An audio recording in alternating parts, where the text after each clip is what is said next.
Hello everyone, আসসালামু আলাইকুম। কী অবস্থা সবার? কেমন আছেন আপনারা সবাই? আশা করি সবাই আপনারা অনেক বেশি ভালো আছেন। আর আজকের যে ভিডিওটা শেয়ার করব যে সারাদিন কিভাবে গুছিয়ে কাজ করলে সংসারের কাজগুলো একটু সহজ মনে হয়। তো সকালে উঠে আমি ফ্রেশ হয়ে নিয়েছি, পরে চেয়ারে এক গাদা কাপড় চোপড় ছিল, এগুলা শুক্রবারে আমার হাজব্যান্ড এগুলো ওয়াশ করে দিছিল। দেন আমি এগুলোকে গুছায় নিব আজকে। এই ভিডিওটা মেবি শনিবারে ছিল, বাট ভিডিও তোমার কি বলে মানে এডিট করে যে আপলোড দিব সেটাই অনেক বেশি আলসামি ফিল হয়। যাক, সকালে ঘুম থেকে উঠে আমি ফার্স্টে আমার কিছু হাতের কাজ গুছিয়ে নিতেছিলাম। রান্নাঘরে কিছু জার খালি হয়েছিল, তো সেই জারগুলো আমি এখানে একটু ভরে নিলাম। তো এখানে আমি গ্রিন টি ভরে নিতেছিলাম। এই গ্রিন টিগুলো আমার প্রতিবেশী আমাকে গিফট করছিল, ভাইয়া বাইরে থেকে নিয়ে আসছিল, বাট তাদের কেন জানি টেস্টের সাথে যাচ্ছিল না। তারা গ্রিন টি একদমই পছন্দ করে না, যার জন্য সবগুলো আমাকে গিফট করে দিছে। তো এগুলো আমি গুছাই নিতেছিলাম। দেন এখানে চিনি, চাপাতি, এই জারগুলোও খালি হয়ে গেছিলো, তো এগুলো আমি গুছাই নিতেছিলাম। এই সমস্ত কাজগুলো সপ্তাহের একদিন করলেই দেখা যায় সারা সপ্তাহ আর এই সমস্ত কাজ করতে হয় না। তো এখানে আবার আমার মশলার যে জারগুলো ছিল সেগুলোও মানে খালি হয়ে গেছে, তো ভাবলাম যে এগুলোও একটু ভরে রাখি। তো এখানে আমি হলুদ গুঁড়া, মরিচের গুঁড়া, লবণ আর জিরা গুঁড়া এই চারটা জিনিস একসাথে রাখি, কারণ বেশিরভাগ তরকারিতে দেখা যায় আমার এই চারটা জিনিসই খুব বেশি প্রয়োজন হয়। আর এরকম একটা জারের মধ্যে থাকলে দেখা যায় খুব ইজিলি এটা থেকে নিয়ে রান্নার তরকারিতে দেওয়া যায়, যার জন্য এরকম জারে রাখা। আর আমরা মূলত প্যাকেটের কোনো জারের মশলা খাই না। আমাদের এখানে যে একটা মানে বাজারে একটা আঙ্কেল আছে, উনি যেটা করে নিজে আর কি মরিচ গুঁড়া, হলুদ গুঁড়া ভাঙিয়ে সেল করে। তো ওইখান থেকে আমার হাজব্যান্ড দেখা যায় যে হলুদ মরিচের গুঁড়াটা কিনে নিয়ে আসে, যার জন্য এরকম পলিথিনে রাখা। তো এই যে আমি এখানে রাখলাম, আর বাকি যেই সমস্ত জিনিসপত্র মানে আমার দরকার হচ্ছিল না সেইটাকে আলাদা একটা বক্স করে আমি জাস্ট স্টোরেজ করি। যখন এটা খালি হয়ে যায় তখন জাস্ট রিফিল করে ভরে রাখি। আর এইভাবে যদি একটা বক্সের মধ্যে সমস্ত জিনিসপত্র মানে মশলাগুলো রাখা যায়, তাহলে কিন্তু রান্নার কাজটাও অনেক বেশি সহজ হয়ে যায়। কারণ আপনি একটা বক্স হাতে নেওয়ার পরই দেখা যায় যে ওইটার মধ্যেই সব মশলাগুলো থাকে, এতে করে খুব ইজিলি রান্নার তরকারিতে ইউজ করা যায়। আবার দেখা যায় যে আমাদের সময়ও বাঁচে। আমি যখন নতুন সংসার শুরু করি তখন সংসারের কাজগুলো আমার অনেক বেশি প্যারা লাগতো, যে এত কাজ। কিন্তু আস্তে আস্তে যখন কয়েক বছর হয়ে গেল, তারপর আমি আমার নিজের পছন্দ মতো সময়, সুযোগ, জিনিসপত্র ব্যবহার করে দেখলাম যে আসলে সংসারের কাজগুলো আমরা যতটা কঠিন মনে করি ঠিক ততটা কঠিন নয়। তো এখানে আমি কিছু মশলাগুলো আলাদা করলাম। এই জারটার মধ্যে আমি শুধু দারচিনি রাখি, আলাদা একটা জারে আমি এলাচ, গোলমরিচ, লবঙ্গ তিনটা একসাথে করে রাখি। কিছুদিন পর ভাবছি যে এই মশলার জারের জন্য আমি আলাদা একটা বক্স কিনবো, ওইটার মধ্যে দেখা যাবে যে সব মশলা থাকবে। আর এটা হলো আমার হাবিজাবি বক্স। এখানে যে হলুদ গুঁড়া, মরিচের গুঁড়া, জিরা গুঁড়া মানে যে সমস্ত জিনিস টুকটাক বেঁচে থাকে না, ওগুলাতে জাস্ট পলিতে প্যাঁচায়া দেন আমি এই বক্সের মধ্যে করে রাখি। এতে করে দেখা যায় যে আমার খুঁজে পেতেও সমস্যা হয় আর জিনিসগুলো একটু গোছানো থাকে আর কি। তারপর এদিকে আমার ডিশ ওয়াশ, হ্যান্ড ওয়াশ এগুলোও দেখা যায় সেদিন শেষ হয়ে গেছিলো। এই সমস্ত কাজ যেগুলো আছে সেগুলো সপ্তাহে একদিন করলে কিন্তু সারা সপ্তাহে আর করতে হয় না। হুল powder, dish wash, hand wash, পরে চাপাতি, চিনি, মশলার জার মানে যে জিনিসগুলো আর কি রিফিল করতে হয়, ভরতে হয়, সেই জিনিসগুলো যদি সপ্তাহে আমরা একদিন সময় বের করে নেই, তাহলে কিন্তু সারা সপ্তাহে সেই জিনিসের পিছনে আমাদের সময়ও দিতে হয় না, পরিশ্রম করতে হয় না। আর এই যে তোমরা যেই মানে আমার হ্যান্ড ওয়াশের যে জারটা দেখতেছো, এটা আসলে আমার একটা ফেস ওয়াশের জার ছিল, সেটাকে আমি রিসাইকেল করে জাস্ট ইউজ করতেছি। দেন এই যে রান্নাঘরটা পরিষ্কার করে নিলাম। তারপর চলে গেছিলাম আমি হলো সকালের নাস্তা রেডি করতে। তো সেদিন আমি অনেক আগে ঘুম থেকে উঠে গিয়েছিলাম, তো আমার হাজব্যান্ড বাচ্চা এখনও ঘুমের মধ্যে ছিল। তো আমি ভাবছি আজকে একটু হাতে সময় আছে, বেশি করে আমি কিছু রুটি বেলে রাখি, যেন প্রত্যেকদিন আর কি সকালে উঠে সকালের নাস্তা নিয়ে টেনশন না করতে হয়। আমরা যারা বাসায় থাকি আমাদের কিন্তু বেশিরভাগ সময়ই এই টেনশনটা মাথায় থাকে যে আজকে কি রান্না করব, সকালে কি মানে নাস্তা বানাবো, বিকালে কি নাস্তা দিব বাচ্চাকে, রাতের খাবার কি হবে। এই সমস্ত জিনিস আমাদের মাথায় সারাদিনই ঘুরপাক খেতে থাকে। তো আমরা যদি একটু প্ল্যান করে আমাদের সংসারের কাজগুলো করি, সেক্ষেত্রে কিন্তু সংসারের কাজগুলো করতে সেরকম আলসেমিও লাগবে না, আর এত প্ল্যানও ভাবতে হবে না। আমি দেখা যায় সপ্তাহে একদিন এরকম বেশি করে রুটি বানিয়ে রাখি, মানে যেদিন আমার হাতে সময় থাকে। আর রুটিটা বানানো থাকলে দেখা যায় যে সেটা সকালবেলা নাস্তা হিসেবে খাওয়া যায়, বিকালের নাস্তা হিসেবেও দেওয়া যায়। আর রুটি পরোটাটাকে কিন্তু অনেকভাবে প্রেজেন্ট করে মানে অনেক রকমভাবেই কিন্তু দেওয়া যায় নাস্তা হিসাবে আর কি। শুধু যে রুটি পরোটা তাও না, রুটি দিয়ে রুটিগুলোকে পিস পিস কেটে নিমকি আকারেও অনেকভাবে শেয়ার করা যায়। তো এই সমস্ত জিনিস নিয়ে মানে নাস্তার আইডিয়া নিয়ে আমি তোমাদের সাথে নেক্সট টাইম ভাবছি একটা ব্লগ শেয়ার করব। তো এখানে আমি অনেকগুলো রুটি বেলে নিতেছি, অনেকগুলো বলতে মানে আমার 3-4 দিন যেন সকালের নাস্তা নিয়ে টেনশন না করতে হয়। এখন অনেকে হয়তো ভাববা যে প্রত্যেক দিনই হয়তো রুটি পরোটা খায়। আসলে আমার হাজব্যান্ড একদিন সকালে নাস্তা করে, একদিন করে না।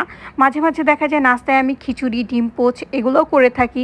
মাঝে মাঝে দেখা যায় যে আমিও নাস্তা করি না বা আমার হাজব্যান্ডও নাস্তা করে না সকালবেলা। সেদিন দেখা যায় বাচ্চাকে একটু নুডলস রান্না করে দেই বা একটু প্যানকেক বানিয়ে দিই, এই আর কি।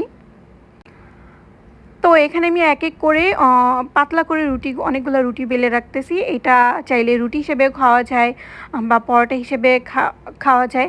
আমি যখন নতুন সংসার শুরু করতাম তখন আমার প্রত্যেকদিন উঠে রুটি বানাতে খুব বিরক্ত লাগতো, কিন্তু যখনই আমি অনলাইনে দেখলাম যে এভাবে রুটি ফ্রোজেন করে রাখা যায়, তো ফার্স্টে ভাবছি হয়তো বা এমনি বলতেছে ওরা, বাট প্রথম যখন আমি সংরক্ষণ করি আমি তো জাস্ট এটার ফ্যান হয়ে গেলাম যে এটা আমার যে কতটা একটা টেনশন মুক্ত করছে আর কতটা হেল্পফুল। তো রুটিটা আমি কি জাস্ট 1 সেকেন্ডের জন্য হালকা সেকে উঠিয়ে ঠান্ডা করে নর্মাল ফ্রিজে রাখবো। যদিও আমার এই রুটিটা খুব বেশি ভাজা হয়ে গেছিলো, জাস্ট তোমাদের আরেকটা ভেজে দেখাচ্ছি, দাঁড়াও। 1 সেকেন্ড মানে চুলায় দিবা, দেন এটাকে উল্টায় দিবা। তারপর এটা যখন ঠান্ডা হবে একটা বক্সে করে দেন আর কি নর্মাল ফ্রিজে রেখে দিবা। অনায়াসে 3-4 দিন ভালো থাকে। আমি জানি অনেক আপুরা এই টিপসটি ফলো করো, আর এই টিপসটি যারা যারা ফলো করো মানে যারা যারা এইভাবে রুটি ফ্রোজেন করে রাখো তোমরা কিন্তু কমেন্ট করে জানাতে পারো। তো সেদিন সকালে নাস্তায় ছিল আমার জন্য আর কি ছিল পরোটা আর চা। আমার পরোটা চা অনেক বেশি ভালো লাগে। আর ছেলের বাবাকে সাথে ডিম পোচ করে দিছিলাম, সাথে চায়ও ছিল। তারপর সেদিন দুপুরে রান্না করতে চলে গেছিলাম। সেদিন ভাবলাম যে একটু বাসমতি চাল দিয়ে, কারণ সেদিন অলরেডি আমি অনেক বেশি কাজ করে ফেলছিলাম, আমার আর দুপুরে রান্না করতে সেরকম ইচ্ছা করতেছিল না। তাই ভাবলাম যে ঝটপট একটু বিরিয়ানি রান্না করি। আমার যেদিন কোনো কিছু রান্না করতে না ইচ্ছা করে সেদিন আমি যেটা করি বিরিয়ানি রান্না করি। আর আমার কাছে মনে হয় যে বিরিয়ানি রান্নাটা সবচেয়ে ইজি একটা রেসিপি। আর রান্নার ক্ষেত্রে আমি যে বিষয়টা করি, আমি সারা সপ্তাহে কী রান্না করব সেইটার একটা মাইন্ড সেট আপ করে রাখি। কারণ আমি জানি যে আমার ফ্যামিলির বা আমার বাচ্চার, আমার হাজব্যান্ডের কোন জিনিসটা পছন্দ। তো আমি ওদের পছন্দ অনুযায়ী দেখা যায় যে আমার যে দুপুরের রান্নার বিষয়টা থাকে প্রত্যেক দিনের, সেই রান্নার বিষয়টা ভাগ করি। আমি দেখা যায় সপ্তাহে 2 দিন বিরিয়ানি রান্না করি, দেন একদিন মুরগি রান্না করি, দেন শুক্রবারে শুধুমাত্র দেখা যায় বিফ আইটেম থাকে আমার। আর অন্যান্য দিন দেখা যায় সপ্তাহে 1 দিন ডিম রান্নার উপরে রাখি, যে ডিম দিয়ে আজকে সারাদিন হবে। আর সপ্তাহে 2 দিন দেখা যায় 1 দিন ভাত, আরেক দিন শুটকি ভুনা বা সাথে এক্সট্রা কোনো ভাজি। মানে বাসায় আপনার বাসায় যে বাজারটা থাকবে সেইটা অনুযায়ী যদি আপনি একটা প্ল্যান সেট আপ করে রাখেন যে কোন দিন কোন জিনিসটা আপনি রান্না করবেন, সেক্ষেত্রে কিন্তু দেখা যায় আপনার রান্নার ক্ষেত্রে আপনার টেনশন মুক্ত হলেন, আপনার কাজ করতেও শান্তি লাগলো, বা মেন্টালি যে একটা টেনশন থাকে না, সেটা থেকে অনেকটা আর কি রিমুভ হবে। আর এটা প্ল্যান করা সবচেয়ে বেশি সহজ হয় তাদের জন্য যারা নাকি খুব মানে অল্প মানুষের সংসার। আমার সংসারে যেহেতু আমি 3 জন, সেক্ষেত্রে আমার অনেক বেশি সুবিধা হয়। প্রথম এই সমস্ত বিষয় নিয়ে খুব বেশি প্যারা লাগতো, কী রান্না করব কি। আর এখন যেহেতু আমি আমার পরিবারের সবার পছন্দটা জানি, যার জন্য আমার সেরকম সমস্যা হয় না।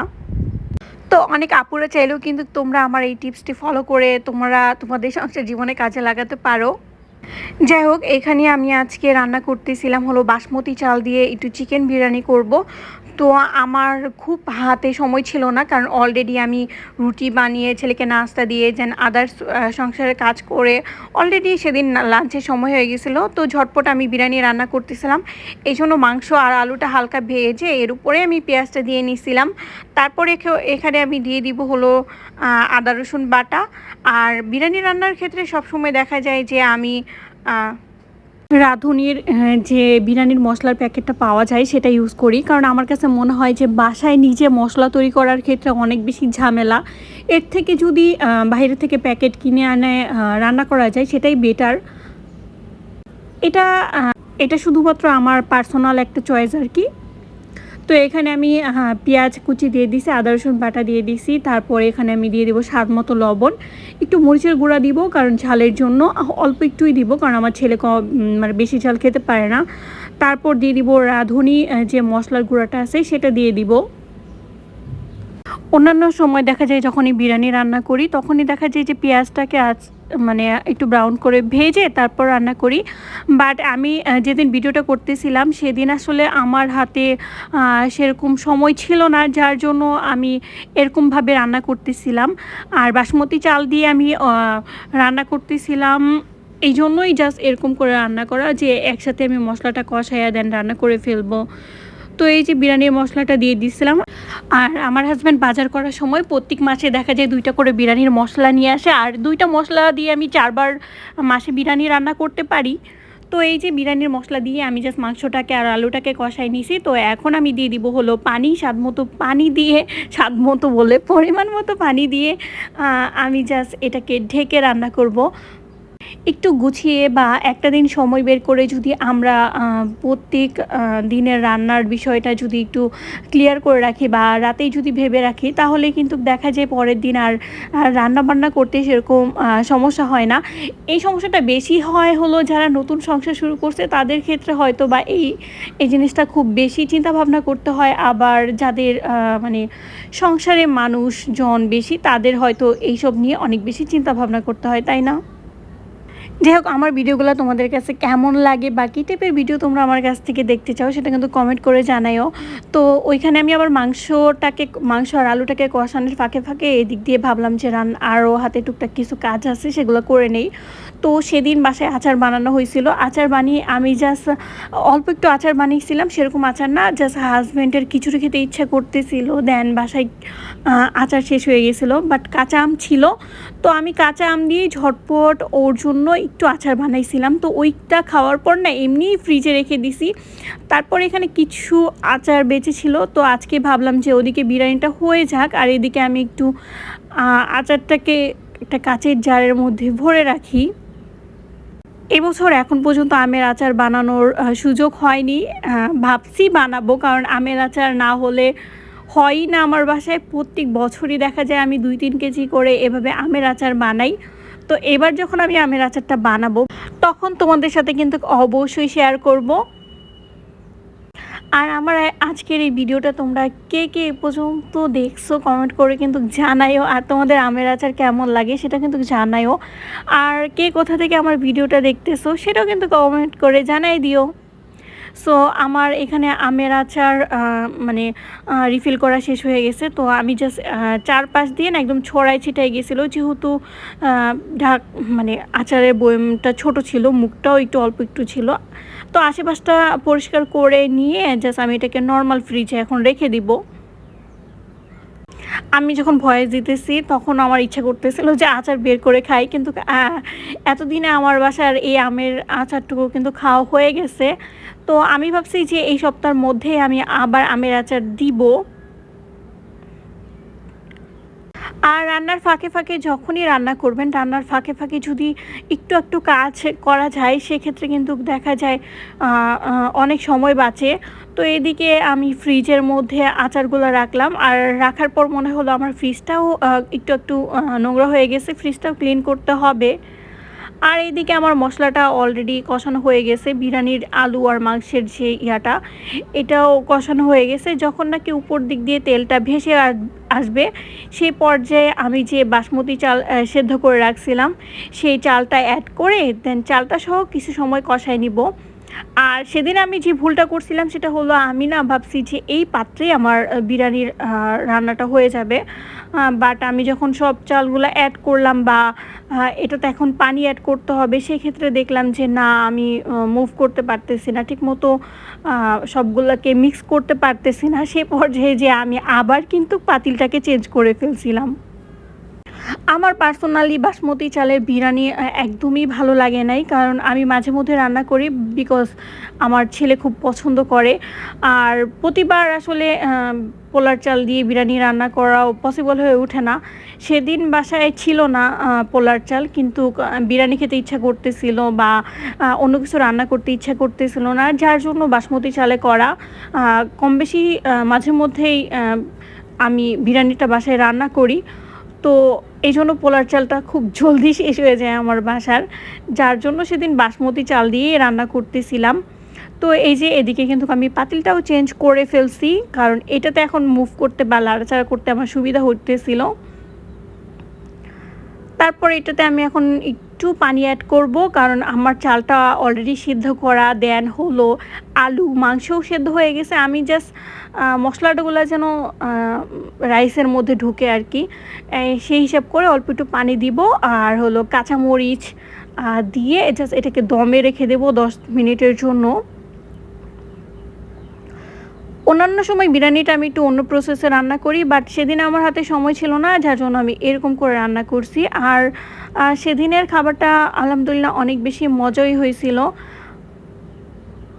তো এখানে আমি সব কিছু মিক্স করে দিয়ে জাস্ট এটাকে এখন একটু দমে দিয়ে দিব আর কি। তো এখানে আমি একদম মিডিয়াম আছে বিরিয়ানিটাকে দমে দিয়ে দিছি, এর মধ্যে আর ঢাকনা খুলবো না। তারপর এই যে ছেলেকে নিয়ে একটু সময় দিতেছিলাম, ও এখানে কী যেন করতেছিল আর আমি ওর ভিডিও নিচ্ছিলাম দেখে ও অনেক বেশি লজ্জা পাইতেছিল। আসলে আমার ছেলেটা একটু ক্যামেরা শাই, তো রান্নার ফাঁকে ফাঁকে সাহেবকে আমার এরকম সময় দিতে হয়, না হলে খুব বেশি বিরক্ত করে। তো এরপর ও বই খাতা নিয়ে আসছিল, ও বলতেছিল মা পড়বে, মানে ওর যখন পড়াশোনা করতে ইচ্ছে করে তখন বই খাতা নিয়ে বসবে, জোর করে পড়াশোনা একদমই করানো যায় না, ভালো লাগে। আর পড়াশোনার থেকে বেশি যেটা করে সেটা হলো পেজ উল্টাবে, পেজ উল্টায় ও বই খাতা ঘুরে ঘুরে দেখবে কোনটাতে কি আছে, আর আমাকে নানান ধরনের প্রশ্ন করে একদম মাথা খারাপ করে ফেলবে। তুমি ট্রেনে উঠো নাই? আচ্ছা আমরা একসময় ট্রেনে উঠবো, ঠিক আছে ইনশাল্লাহ।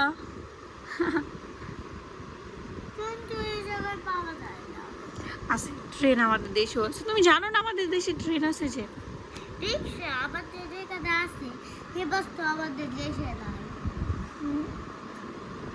আসলে রাহিলকে নিয়ে কখনো ট্রেনে ওঠা হয় নাই, ও এখন পর্যন্ত আমাদের দেশে ট্রেনে দেখে নাই। তো ও এখানে ট্রেনের কথা বলতেছিল, আর কিছুদিন পর যেহেতু আমরা বাসা চেঞ্জ করব তো সেই সব কথাও বলতেছিল। এবার ভাবছি যে ওকে নিয়ে আমরা একটা ট্রেন জার্নি করব। যাই হোক, তারপর ফ্রেশ হয়ে দুপুরের খাবার খেতে বসে পড়লাম। আজকে দুপুরের লাঞ্চটা আমি আর আমার ছেলেই করব, আমার হাজব্যান্ড অফিসে। তো বিরিয়ানির সাথে আমার পেঁয়াজ কাঁচামরিচ অনেক বেশি পছন্দ, লেবুটা অপশনাল আর কি, লেবুটা অত একটা বিরিয়ানির সাথে ভালো লাগে না, বাট পেঁয়াজ কাঁচামরিচ মাস্ট আমার লাগে। তো এখানে আমি আর আমার বাচ্চা লাঞ্চ করতেছিলাম একসাথে। আর সেদিনের বিরিয়ানিটা কিন্তু অনেক বেশি মজা হয়েছিল আমাদের। আমার মতো তোমরা বিরিয়ানির সাথে কে কে পেঁয়াজ পছন্দ করো বলো তো? আমার তো বিরিয়ানির সাথে পেঁয়াজ খেতে দারুণ লাগে। আর এখন আলহামদুলিল্লাহ আমার ছেলেটা বড় হয়ে গেছে, এখন দেখা যায় আমি ওকে খাওয়াই দিতে চাই, বাট ও খেতে চায় না। ও দেখা যায় নিজে নিজে খাবারটা খেতে বেশি এনজয় করে।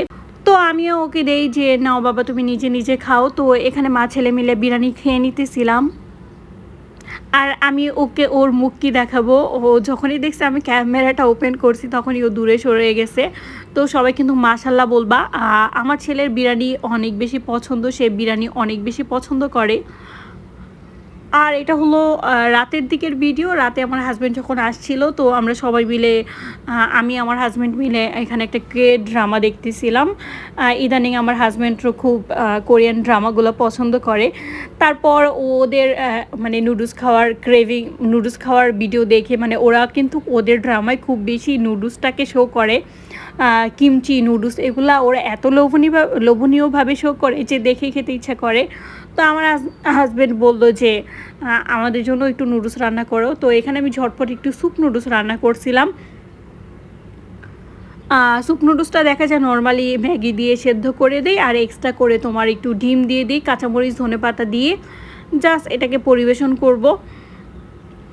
আর এ পর্যন্ত যারা আমার ভিডিওটি দেখছো তোমাদেরকে অসংখ্য ধন্যবাদ। ভালো লাগলে আমার চ্যানেলটিকে সাবস্ক্রাইব করে দিও।